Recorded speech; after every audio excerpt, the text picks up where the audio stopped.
What's going on, everybody? This is your favorite host, Jerome Moore of Deep Dish Conversations, and today we have a epic guest, monumental. There's not too many people that I just really, truly admire from afar that I know has built the community work from the ground up, from the mud. We have the CEO, the mentor, just an amazing spirit in person, Jaffee Judah, with us today.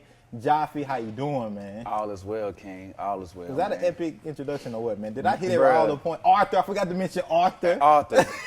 But that was a great introduction. You pretty much, you got them all. You hit all the spots. Arthur, mentor, and also a child of God, man. Hey. Don't forget that, definitely a child of God, because this has been a hell of a journey. Right, man. Let's get straight into it, man. Your journey, man. And I want all of the listeners and the viewers to really tap in and pay attention, because we have somebody that just has a very unique journey from where he started into where he could be now to where he's at actually now. There's not too many people that survive that. Ain't too many people that come out of that hole. So let's talk about that, man. I know, this is get straight into it, man. From the ages 15 to 22, you was incarcerated, man. Right. Talk about that situation a little bit, man. Yeah, from the age of 15 to 22, I was, I did like a year. I did like 3 months in juvenile. Mm-hmm. And then I did the rest of the time in county jail. Some of the time in county jail, then I did the remainder of my time in the penitentiary. Right. So what ended up happening was I ended up robbing this pawn shop, and I shot the owner. And in the case, after that happened, they ended up finding some stuff from my previous year when I was 14 that I had did, and they had booked me for that as well. Mm. So I ended up getting 12 years in total, but I was facing like 30. That was the max. They said like if I was to take the trial and if I was to lose, the maximum sentence I could receive is 30 years. 30 piece. So I ended up signing for 12, and just going through that was like almost like unbelievable. You know what I'm saying? It was like at that age, it was like every day I felt like this ain't real. This ain't real. This ain't real. This ain't real. Like every day, because like you go from, I literally went like from elementary school, middle school, locked up. Right. You know what I'm saying? Like no sports, no. I played sports for 1 year. I played football for 1 year. Okay. And my mom wouldn't let me keep playing sports because I kept getting in trouble. Right. And like really no adult, like no teenage, no going to teen parties, none of that. None of that, bro. Like I didn't lose my virginity until I turned 22. Until I came out the penitentiary. Like I never straight to it. For real, bro. Like I never had the opportunity to like understand what love is. I never had the opportunity to truly like just take those steps as a boy going to a man, and those experiences of prom, college, your first love, all those different things. So like it kind of molded me to be, closed off to the world. It kind of molded me to be like everybody's against me, until I started the self-healing process. Man, I'm gonna backtrack even a little bit more, man. Jaffee, Nashville native. I am from the east side. From the east side. 1619 Ramsey Street is where we started, baby. Hey, I done been in Madison, Goodlettsville. I done been all over Tennessee, you feel me? I've been all over Nashville, Tennessee, as far as living. But I'm definitely east side native. East be ballin', all that. That part. Bruh, I remember, them was the days. Man. Them was the days. And so, leading up to like that age of 15 and you know what I'm saying, doing your first juvenile bid and all that, man, how was growing up, what was the people around you like, the people like family, around me, household? My pops died when I was like 13, and my mom, she was a single mom. She lived, me and my mom, we lived together, my brother, and I also have 5 sisters. But my sisters, they lived with my pops when he was alive and their mom. Right. Me and my brother, we stayed with my mom, and we have different daddies. But just growing up, I would say it was like regular because I didn't know nothing else. Right. But I would say it was like I was around a lot of. It's like I was around 3 different types of people. I was around dope boys and gangsters. That was family and friends, and I was around professional people with bachelor degrees, and I was also around the people who was like in a little bit of both. Right. You get what I'm saying? So it was like I had a lot of different experiences coming up as a child, and that made me very inquisitive, as I got older. So I started to, get involved with a little bit more things, right, to try to speed up the process, right, to get to some money. Right. And that's, hey, I hear that, man. And because when you're coming up, you come up with less than others. Right. So you would think when you come up with less than others, it kind of motivates you to want to be better or want to be the best or not have to struggle. You get what I'm saying? In a way that you're willing to risk your life. Right. You know what I'm saying? Right. And you see everybody around you getting it. Or you see people that look like you doing certain things to get to the money. And so you may view that as, maybe these are my options. These is I can't really do too much else. I don't really see nothing that seems available to me. And so maybe let me go this route then. Right, and like as I got older, seeing my mom cry at the table and seeing my, the way that certain people in my family would treat my mother because she had the lack thereof, just dealing with funny family members and dealing with life, bro. It's like you get to a point even as a youth, you like something's got to change. And if moms can't do it, who's gonna do it? Right. And it's like either you take on that responsibility for yourself or you just don't. Right. And I was one of the people who did. And it was just something I couldn't take seeing my mom struggle like that. It just hurt me so, it hurts me so bad. You know what I'm saying? So shout out to mama. Shout out to moms, bro. For real. Yeah. Man, my mama know pretty much everything about me, everything. Right. You know what I'm saying? We have a great relationship. And I'm real blunt, straightforward, everybody. Right. So very transparent. Very transparent, bro. That's the best way to be, man. Sometimes, because you can be. I tell people you can't be real enough in this world. Right. You could be so real, and still be fake. You know what I'm saying? So it's you can't be real enough. But I'm just the type of person where the only approval I'm seeking for is God's approval. Right. Every day I wake up, the only approval I'm seeking for is God's approval, bro. And as long as I'm doing right, by the principles of the universe, there's no way I feel personally that I could do wrong. Right. Towards my people. Right. You feel me? As long as I'm walking in the light, image, and likeness thereof. Right. Man, doing that stint, man, because there's not too many people, and even myself, they can't relate to being incarcerated, especially as a youth.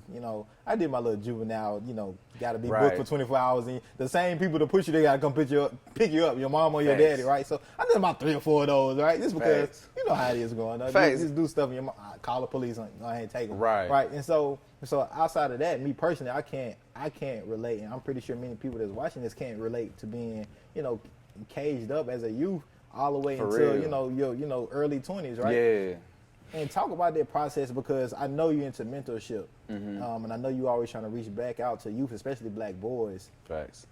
And there's maybe some young man that's watching this that may be straddling the fence, I might willing to take this risk. Man, what can you say to them by speaking on your situation of going through that time, being engaged, man, and what you learned and some of the things you might have saw and things that, helped you realize this clearly is not for me. When I get out, I got to start that healing process. Or maybe you started that healing process while you was engaged. Right. So that's a very meaty question. Right. But I'm gonna try to hit out on points. Yeah. I would say that was what it was like. The process of that was very what's the word I'm looking for? It was a hard process, but it was you had to be very strategic. Mm-hmm. It was seeing things while I was inside, and I started the healing process while I was inside. And I would say the healing process really started when I was 19. Once I was 19 and I stopped gang banging, and I started to notice how certain gang bangers, bro, when I started seeing and started hearing men have sex, that was nah, this ain't it, bro. Right. I'm in the cell and I hear moaning, first of all. Right. And it's 1 a.m. in the morning, you wake up in your cell, you're like, who the fuck is moaning in jail? You know what I'm saying? That's what you, I don't know if I can curse, excuse me. Go ahead. But you good. That's the first thought that comes, like, who the hell is moaning? Right. And I'm like, oh my God. Like, you know what I'm saying? So, and it's like, hearing things like that, seeing dudes like 40, 50, they still gang banging, like tough. You know what I'm saying? I'm like, this is cool to you? Right. You know what I'm saying? Like, bro, like, this is what's cool to you? Right. And having the conversations, with unhealthy friends, you know, kind of like motivated me to want to heal myself because like, you know, having a competition of how many people can you kill is not something that I look forward to. Right. You know what I'm saying? It's not something that I even want my kids or the youth to embrace.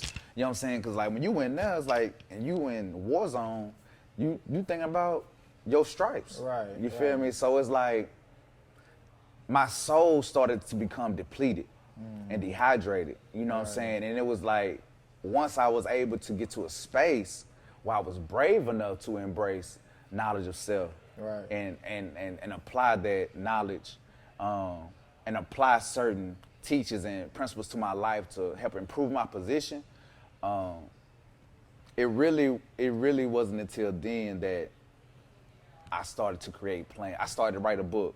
I started to write my book when I was on the inside. Right. And I've actually written 8 books, but I've only published 1 to this day so far. Y'all make sure y'all go check that Volume out. 1. Black Blood. Volume 2 is coming soon, and that's going to be like a self-help book because I actually want to focus on my Volume 2 will be about giving people the proper tips that they need when re-entering society. Okay. Because I feel like that's a book, if I could read any book, that's the book I wanted to read the most. Right. Because like, you know, once I got out, bro, it was a whole different ball game, bro. They had FaceTime. FaceTime blew my mind, bro. Like, we was still on flip phones. Right. You know what I'm saying? We was the Motorola, right? Motorola. Yeah. Like, when I got locked up, the thing that was popping was a BlackBerry. When I got out of prison, bro, they was calling me on my FaceTime. I said, what's that? I love it. I love it. I will never get rid of my iPhone. And it just speaks to like everything that you missing. Like you time is literally just kind of standing still while you're in cage and everybody else is moving on. Yep. Man, I was watching something. It was on YouTube. I can't remember who said it, but the phrase was, "Gangs are anti-black." How you feel about that statement? Gangs are anti-black. Well, in order for me to truly give you like a deep or give you the proper response, I'll have to know more behind that. Right. But just off hearing it from Just that phrase. Just that phrase. Yeah. Gangs are what? Anti-black. What that basically means to me is that you're gonna have to go outside of your like you're gonna have to go outside of what you think you know about being black. Right. And learn what isn't taught about being black. Right. Or learn what isn't not so attractive about being black. Right. Which can sometimes make people think, oh, you don't care about black folks. Right. For example, like if you choose to start eating healthy, you got people who will be like, well, you don't need to eat too healthy. You're like, what does that even mean? Like, what does that even mean, bro? Like, you don't want to eat too many vegetables. Like, how do you not, like that type of stuff. So it's like, it'll almost, you know, I don't want to take it too deep, but that's what that kind of, that statement, you know what I'm saying? This is deep, this conversation. True brother. that. We got to as True deep that. as you want to, as deep as they can handle. True that. You know, I think like, you know, like to gangs can be anti-black in a way that, you know. And just to give you some context behind that, that conversation, because we in this kind of, you know, we always in a black empowerment movement, but, you know, it can be in heightened depending on what's going on. Facts. And so I can't remember the guy, I think he was from like California because he was talking about gangs and stuff. And he was saying how gangs pretty much, how they currently are, kind of go against, you know, black empowerment, black movement, on how they set up, what's going on now. We know kind of the intentions were when they originated, but where they are now, how the development, how they've developed is very anti-black to progression and, you know, kind of moving out of being oppressed. And a lot of that, you know, I would say, you know, it ain't really more so the gangs. It's kind of how the United States, you know, socially engineered, you know, the black experience that we have today in a lot of ways, right? Therefore, that's how you get gangs, right? In many ways. But that's kind of the context of how that question or how that phrase was brought up as saying, you know, gangs are anti-black. And I that's a great way. I love the way you worded that. You said social what? Social engineered. Socially engineered. Yes, Yeah. that's exactly what I was trying to say because like the way that society, the way that society is set up, bro, it's like, man, it's like when you go into projects, bro, you helping people. It's like they look at you strange, like Right. why you picking up trash? Right. Why you crazy. passing out food? And it's like, why do I need a reason to do good, bro? Like, why do I need a reason to be a man? Like, this is. You know what I had to realize personally is that, you know, we've been oppressed for so long, and sometimes we confuse culture with intelligence. You know, Yes, you know, yes. just because like this is like our culture, this is what we see, this is all we know. We don't have any other perspective. So Right. when you have somebody like yourself that's just doing something abnormal, right, to us or to that community, you get questioned because Yeah. it's not popular, it's not cool. That's like you picking up trash instead of like trash and stuff, like right. Right. And I don't. You know, I don't blame it on not our culture, and I say our culture specifically Black folks, because we've been, we've been so oppressed, and many of us are descendants of slaves, and Yes. we've come a long way, man. Many of us are still the first of our generation to do many stuff. Either first to Facts. travel abroad, the first to start a business, the Facts. first that not go to prison or whatever it may be, or the first to correct the life. So it's not all these going to things. prison is an accomplishment. Man, Bro, that's why, but Yeah. again, that's something I can't speak to personally, but that's why I like having people like yourself a part of these conversations, because Yeah.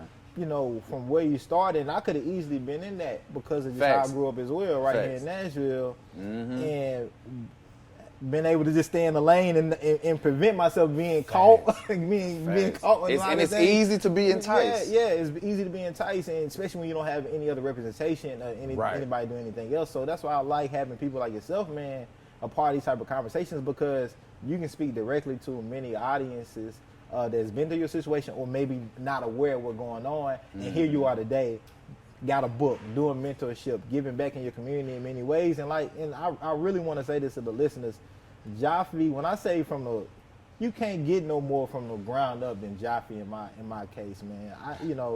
And for those who don't know, I've only been back in Nashville a year. I've been abroad, I've been in Costa Rica, I've been in China. It seemed longer, right? And so, it's been a few people that I've been noticing and been in contact. Like, man, they ain't waiting for nobody to help them, to help their community. They put in the work, right?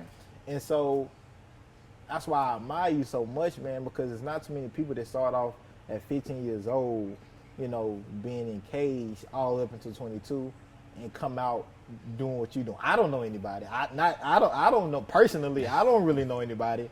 And if you're viewing, you watching this, and you know somebody, tag them, because I love to talk to them as well. But I don't know many of anybody else. We had Raheem Buford on here. His situation was like kind of similar, being in cage. But he did 20, life. Yeah, he did 20. Yeah. I think he did 26. Yeah, actually, I know his, man, you know what? I know his family, bro. And me and his family is like real cool. But shout out to Raheem. Yeah, shout out to Raheem. Yeah, check out his episode too. He was a guest on here. He doing some major stuff. Man, major stuff, man. And so it's not so, man, people like you and Raheem, and I just think it's very unique individuals and special individuals that people need to know more about, and y'all need just as many platforms as possible to talk about y'all story into what y'all doing now. And to get into what you're doing now, man, like, man. But let's what I'm not doing now. What are you not doing now, man? And so in the streets. That's what I'm not doing. I'm not in the streets. I'm gonna tell y'all how me and Jaffee originally met. We met at Monroe Harding. Wow, we did. Yeah, we met at Monroe Harding, and I was doing youth tutoring on the education side, and he was coming in doing the spoken word, doing writers' workshops with the youth at Monroe Harding, which they don't have that program no more. They don't. They don't. And so that's how we connected, man. That had to be 2015. That was about 16. 4 years ago. Yeah, so it was a while back, and so that's how we connected. So, man, that's why I remember him doing that stuff to where he at now, and the author. And that's when I was like, you know what? I think I was like out. I was out for like a year and a half. Wow. And I was mentoring. Wow. And now, that is so beautiful, because the way that I got into mentoring, is honestly through music. Let's talk about it, Dude, man. honestly, through Let's music. talk about how like you've been able to liberate yourself and help others liberate themselves through your music, man. Through your poetry. A mantra that I have is you can either be powerful or be pitiful. And I tell that to, the people that I encounter, especially kids, because, man, I got into mentoring through music through Ron Johnson of the Real Program. Shout out to Ron Johnson of the Real Program. I was, I think I had just came from church with my uncle, Schrader Lane, off Jefferson. And I had walked into Key Belong on Jefferson, the bookstore, and I had seen Ron Johnson, and I was promoting my latest single at the time, One Occasion. And he was like, One Occasion, he was like, what's the song about? And I told him, he was like, man, you be a great person. He said, you be a great mentor. I was like, I don't know about all that. Right. He was like, well, what if you come down and perform for the kids and just see where it goes? And I was like, all right, bet. I had never performed before. So, I went to the event, performed. Man, juveniles and teenagers came up to me. I don't want to call them juveniles, but teenagers came up to me and they was like, man, what is Am Life? What is Am Life? What is, where you from? And, cause like my style was so different. Right, you know what I'm saying? right, Like, right. my style was so different with the music. And from there, I just stayed in touch with them. And we built personal relationships. So I was mentoring, but I wasn't like working for nobody. Right. I was just in their lives. Right. You get what I'm saying? On my own time. Right. So, and from there, working with them landed me a job mentoring. From people just talking about me, you know what I'm saying? And like the right people, you know what I'm saying? Right. They was like, well, Jaffee, they was like, well, let's see if he can teach in workshops and do classes. So I got hired by Southern Word, and I've been involved with juvenile detention centers and group homes and prisons, ever since. Look, we eating this good pizza. Got Jaffee here. How you feeling about the pizza, Jaffee? Amazing. Amazing. Come to Gino's. Check us out. Deep Dish Conversations. Tell them Jerome and Jaffee sent you. Thanks. J&J.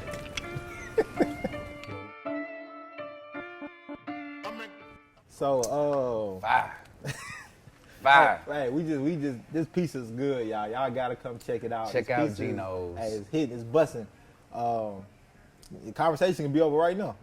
Man. We done. But man, you was talking about your mentorship and everything, man. So you from transitioning to healing, getting out, music led to mentorship, man, and that just kind of propelled you into like everything that you are now. Yeah, pretty much. Or that you're doing now. They really, yes, because it wasn't until I started to mentor with the kids from the Real Program that really motivated me, and mentor in the juveniles that really motivated me to start my own program, which is Recycle Reinvest. Let's talk about it. So Recycle Reinvest is a nonprofit organization, and we provide community cleanups in we provide community cleanups pretty much in the slums, but in low poverty areas, as well as provide recycle pickups to encourage recycling habits. Right. You get what I'm saying? Which is not, advocated enough in black communities specifically. Right, because studies have shown that the smaller amount and the less amounts of trash and litter in your breezeways and playground areas and just neighborhood in general, it reflects a lower crime rate. It reflects a positive attitude and mental state in that person and within that community. You get what I'm saying? So, and this is something that I live by. So I make sure I'm a very clean person. I'm a very meticulous person, after being in that shithole for so long, Right. And once I came out and got involved with different people and got involved with my family, who also has their own nonprofit called From the Heart Education Foundation. motivated me to want to start my own program and create initiatives for the youth that could help develop their minds to be a more green, you know, be more green, to be earth first, you know, and everything that you do, from the way that you eat to the clothes that you wear to the way that you interact with people. You get what I'm saying? Man, it was a funny moment then, but it was really embarrassing in hindsight. And I did Peace Corps, and that was my first abroad experience. And you know, people who might not know about Peace Corps is like, it's through the U.S. government, but you go volunteer abroad, you know, for 24 months out of the United States, but you do different sectors. They got like health, they got like community and economic development, education, youth development. They got different sectors, is depending on kind of like what you've been involved in, right? And so I was community and economic development, man. We was in training, and so you got all these people that's coming from a lot of majority of them white, right? And so they coming from all these areas that more suburban. They just have in perspective and things that I just haven't guarded at the time. Right. And so, man, I would buy these Pringles all the time, man, because this is my first time abroad. So I'm just trying to identify with everything I can eat that I might like, right? Facts. So Pringles, I'm killing the Pringles. Right? Facts. And I'm throwing the Pringles in the trash bottle, right? At this time, like, and I'm 24, I still don't really know much about recycling or being green. Or just nevertheless caring about it, right? Because again, I ain't growing up around that. I got enough shit to worry about than to worry about what can to throw my trash in. You know, I got too much to worry about. It could be overwhelming. Right, exactly, right. Especially if you just got, if you don't really understand or really can conceptualize the importance of it, right? Right. So, man, we was doing some type of training activity, man, and somebody started using my Pringle bottles to like make like small like gardens out of, right, or something like that. Wow. And it was like a health volunteer or something like that, right? And so somebody asked me like a question about like recycling or something like that, man. It was funny then to me, but now it's really embarrassing. Man, I was like, man, I don't give a fuck about no recycling. No, like it was like because I was just my mindset was just so like it was just so immature like recycle about it. For like, what? For what? Right. I guess what? So man, so everybody that's listening, recycle. You know. Yes. even if you're recycling just aluminum, you know, even if you're just because some people feel like they should recycle because they don't get a benefit from it. Right. Recycle aluminum, you could transfer it into cash. Right. You know, it's different ways you can go about recycling. And recycling is not something I grew up with as myself. Right. It's something that, you know, as I matured in my life, I became interested in it naturally. You know. Because I recycle myself at home. I save bottle caps, because you know the bottle caps on the top of plastic bottles really can't be recycled. They just go back to the landfill. Right. But the actual bottle can be recycled. Right. You know. So it's like, it's little things like that you have. It's little things that you have to learn. But I will say, you know, just being conscientious or being conscious, making conscientious choices and being aware of what you're doing and what you're buying and why you're buying it, how it affects your body, you know, how this affects the world by getting, you know, is it, going to the landfill, or is it something that can be repurposed? Because my life has been all about repurposing, reducing, reusing. That's my whole life. I'm a minimalist at heart. Hey man, you better not get too deep on this, man. I'm get too deep on. I'm a minimalist at heart. I mean, now when I was growing up, white people told me I was broke. Right. But in actuality, we were just minimalists. Right. You get what I'm saying? Because a minimalist is just someone who used the minimum. Right. You know what I'm saying? That's all I ever had. so, you know, and I never. Most of us. Facts. You know what I'm saying? But I feel like we have to take control of the narratives. You know what I'm saying? And once you can take control of the narrative, you could tell them a story that they need to really hear. And a part of that is representation, right? Yes. And so I'm glad that our youth and people inside the black community, outside the black community, is seeing somebody that look like you coming in and wanting to do something positive like clean up. Because when they see somebody that look like you or they ain't coming to pick up my trash. It's like, oh, they coming to put trash in my community. Right. And so it's good, man, that you doing that, because we need that representation, and it's important. Right, and I like to just think about, man, we can't wait for nobody else to clean up our communities. We gotta do it ourselves, right? And so, like I said, man, I really admire you and appreciate I'm not waiting for nobody attitude. I feel like that's where we go wrong.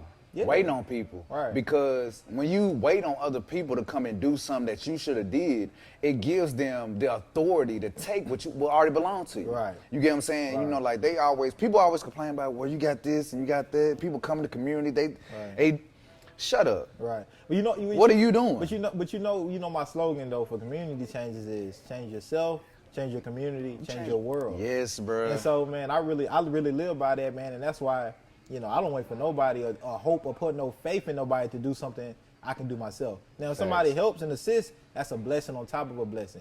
But I'm not putting all my eggs in that basket. I'm not putting my faith in that one individual, two individuals that may or might not, give me the support or, do something for my community that I can start working towards myself. Mm-hmm. And with that, you inspire others to want to be a part of that, which I know you have, Recycle Reinvest, because when I see it, man, it's teams of people going to these communities. Right. It started out by myself. Right. That's how you got to do life. If you're not willing to do it, you can't ask nobody else to do it with you. Facts, bro. Because I was literally in the projects, bro, picking up trash, and they was like, what's this nigga doing? Bro, they was literally like, what is he doing? Right. And, like, it just grew. And people was like, oh, that's Jaffee. Right. The nigga that be picking up trash. You know what I'm saying? And, like, my cousin tell me, like, bro, cuz I heard you out there picking up trash. You on probation? I thought you was off parole. Right. I'm like, I'm just doing it because I want to do it. Because I felt like I was a person who wanted to give back, but I didn't have nothing to give. So the most cost-effective way that I can help people is by helping the earth. Man, and that's what a lot of people feel like they have to be able to have money to give back. And I say this all the time. It can be as big as, donating or building a school, or as small but still as effective as just picking up your trash in your community. Facts, and I'm bro. telling you, as you are a perfect witness, people will notice. People will want to be a part because they know too in their heart like this is something that the community needs. They were just waiting for you to do it. Facts. They were just waiting for you to lead so they can follow. Facts. There's a quote that says, if you see nobody doing it, then that means it's up to you. It's up to you to do it. Hey, Yeah. A few people can change the community of many. So it's like, what are you waiting for, right? Facts, bro. And so, how can people, if they want to be a part of those community cleanups, how can they? What's the protocol? Like, say whether it's a classroom at a school, they want to be a part of that, or just somebody's like, hey, I live in a community that needs this. How can I coordinate? What can we do to make that happen? So right now, what you can do is go to www.recycle reinvest. Recycle Reinvest. Now, the name of the company is Recycle and Reinvest, but the name of the website is Recycle Reinvest. No nothing right there. www.recyclereinvest.org. And you can go on there to sign up for workshops. You can sign up for opportunities to mentor. You can sign up opportunities to clean. Right. Or you can sign up for tornado relief because we also help with the tornado. Right. Just go on the website and there go to our Get Involved page and it'll get you set up. Okay. Man, I encourage everybody to go check out Recycle Reinvest.org and sign your community up. Sign yourself up. Yes. Because we're really about to expand. Right. And we're really about to go hard with it, put it that way. Hey, Shout out to 200 Man Stand. Oh, we about to put this thing together. Man, we gotta get them on here too. This is FYI. We gotta make that connection and get them on here. Let's talk about this book, man. I wanted to say this for the last part, man.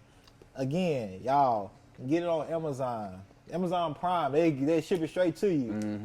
Support. I bought it. This wasn't free. This is my copy. So he ain't taking this back home with him. This is my copy. I know you told me you started writing this while you was kind of locked up in cage, man. And now here you say 8. I wrote 8, and this is the first one. Right, man. What was that process like, man? Putting this first volume together, and what do you want people to get from it? The process was Man, it was a long process, put it that way. It took me 10 years to publish that first book because, you know, I didn't write with intentions of completing a book. Right. I was simply writing as a form of releasing my thoughts. Right. You feel me? Right. Like journaling. Journaling. Right. Right. So it really wasn't until I got out and got around mentors, they was like, bro, this is a book. And they was just reading on my stuff. They was like, bro, this is a book. Right. I was like, ow. It was like, bro, this is a book, bro. Right. So I would say the process was very long. What was the other half of that question? The process and what do you want people to What I want people to get from this. the book? And what I want people to get from this book is that being powerful is controlling your narrative and making the steps that others will never see. So, you know, what I mean by that is this book is gonna outlive me. But I didn't write the book so I can, you know, hey, I wrote a book. I didn't do it for that. I wrote the book so I can inform others and hopefully that will improve their life. Right. You know, my goal was to inform you so you can improve. Right. You know, that's really my biggest goal. I just want to be able to inform people because what you have in the book is, excuse me, not only is it poetry, but the nines. The nines is like an introduction to the self-help and the reentry part in volume 2, because the nines are principles, a code of ethics that I follow that keep me maintained, that allow me to be able to live and maintain. Right. That's what I'm trying to say. So, and then after you read the code of ethics, the nines, you get to the poetry. Right. And you get to see, you know, a little bit of poetry like RBG, Rise, Build, Grow. Also, my new EP is out. Go check that out, RBG on iTunes. Then you get to the pictures, you know, and some of these pictures, I had a phone in the prison. I seen the pictures. They look like pictures from 05, Hey, 06. on me, bro. I swear, when I was on the inside, I was like, "Cuz, take a picture of me," because I was like, "Man, bro, I feel like one day I'm gonna be something big." Right. You feel me? And then, you know, my uncle, he was like, I sent the picture of my uncle. That's how I was able to keep it for so long. Right. But my uncle, he was like, "What the hell you in there doing with cell phones, bro? We trying to get you out. You out here, you tripping." Violations. Oh yeah, I'm like, man. I said, bro, I don't care no more, bro. Right. I need a phone. I'm about to go crazy, Right, bro. right. I gotta tap into that. I gotta tap in, bro. I'm about to go crazy, bro. Like, I'm about to just go crash out, bro. This is like terrible. But anyway, yeah, man. So it took me 10 years to write my first book, and it's only the beginning, man. Right. It's really only the beginning because, like, although I, you know, manufactured those books on the inside, you know, they have to still go through the editing, revising. Right. So, cause like I wrote like 200 poems. Right. Only like 30 made it to the book. Right. This first one. The first book, right. So right. like, yeah, this is the first one, and then this is like, man, it's not over. I Man, promise it ain't. Hey, it ain't over, and again, I hope people really listening and tapping in, and we can't, you know, just because of time, you know, we can't go in deep, but I encourage everybody to reach out to Jaffee, you know, after you watch this segment, because, you know, this is a powerful person, a powerful brother, and powerful human being that we have. And part of this deepest conversation is allowing people to be able to reach out and be a part of their journey and what they're doing, you know, in the community. And just reach out to talk, you know. Jaffee is very approachable, is very open, and he'll talk to anybody and definitely join them on one of those community cleanups for sure. Yes. How can people reach out to you personally if they want to talk, if they want to, you know, hear more of your story? I know you do guest speaking engagements and all of that stuff, man. So how can people reach out to you personally and get you booked for something, or just, you know, help you in some type of way? You can go to you can United Masters, Ross Jaffee Judah. Excuse me. Email. Pizza too good. He Man. can't even talk. Pizza messing up his speech. Right, it's like, I'm gonna say it though. You hit the email, blackblood, booktour@gmail.com. That's black, BLK, blood, BLOOD, book, BOOK, tour, TOUR, @gmail.com.